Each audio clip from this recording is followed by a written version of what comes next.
Welcome to Sweet Life Beat Life. We hope this video helps. You begin by measuring precisely because fudge depends on sugar chemistry.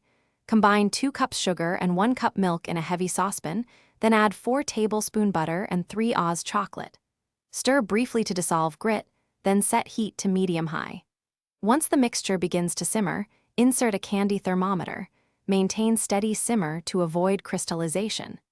Make sure to wipe sugar crystals from the spoon and pan rim. This prevents premature seeding and gives you a smooth foundation to build the fudge.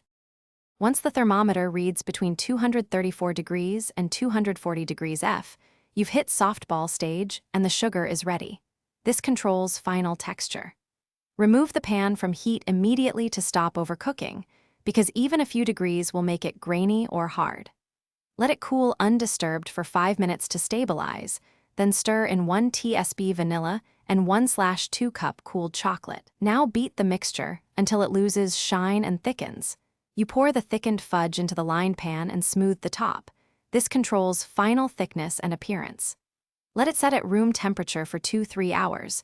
Refrigerate only if you need it firmer quickly, then cut into 1-inch squares.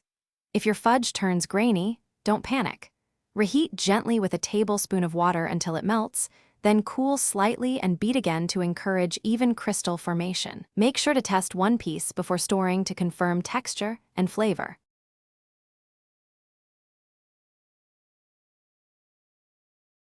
Thanks for watching. Consider subscribing if we helped you.